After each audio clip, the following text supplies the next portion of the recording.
नमस्कार, मैं युधिष्ठिर उपाध्याय और आप देख रहे हैं वीके न्यूज। हाल ही में मुकुल रॉय और उनके बेटे शुभ्रांशु रॉय ने घर वापसी करते हुए टीएमसी में शामिल हो गए थे, लेकिन अब वो ऐसा करके बुरे फंस गए हैं। यहां तक कि अब उनकी विधायकी भी जा सकती है। जी हां, पश्चिम बंगाल में विधानसभा चुनाव में जीत के बाद पाला बदलकर बीजेपी से टीएमसी में घर वापसी करने वाले मुकुल रॉय की मुश्किलें बढ़ सकती हैं।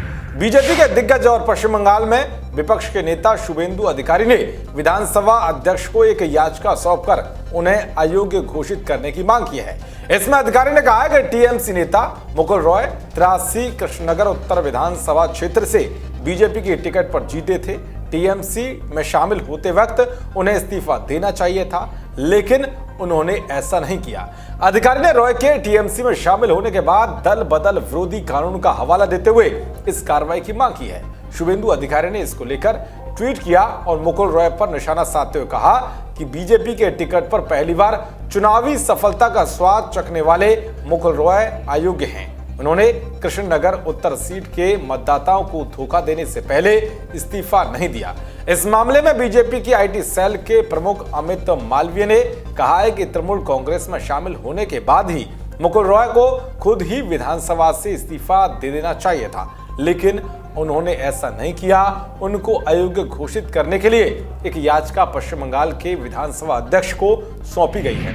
दरअसल शुभेंदु अधिकारी और मुकुल रॉय के बीच राजनीतिक झगड़ा शुरू हो गया था, जब बाद में वो अपने बेटे के साथ बीजेपी छोड़कर टीएमसी में शामिल हो गए थे। अधिकारी ने रॉय के इस्तीफे की मांग की थी, जिसके जवाब में रॉय ने अपना पद छोड़ने से इनकार कर दिया था। मुकुल रॉय के खिलाफ दल बदल विरोधी कानून के प्रावधानों के तहत कार्रवाई की मांग को लेकर बीजेपी ने राज्यपाल से संपर्क किया था।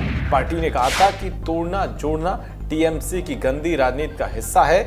वे पिछले 10 साल से ऐसा कर रहे हैं और किसी ने इसका विरोध नहीं किया, लेकिन अब इसका विरोध किया जा रहा है और दल बदल विरोधी कानून के तहत कार्रवाई की जाएगी। बता दें कि पश्चिम बंगाल बीजेपी के विधायकों ने विधानसभा चुनाव के बाद बीजेपी नेताओं के तृणमूल कांग्रेस में शामिल होने को लेकर राज्यपाल धनखड़ को पत्र लिखा था। इसके जवाब में धनखड़ ने कहा था कि राज्य का संवैधानिक प्रमुख होने के नाते मैं स्पष्ट कर दूं कि बंगाल में दल बदल विरोधी कानून पूरी तरह से लागू है। ये देश के अन्य हिस्सों की तरह यहाँ भी उतना ही लागू है। खैर, इतना तो साफ है कि टीएमसी में घर वापसी करने वाले मुकुल रॉय की विधायकी पर संकट के बादल मंडरा रहे हैं। देश और दुनिया की तमाम खबरों को पाने के लिए देखते रहिए वीके न्यूज। नमस्कार।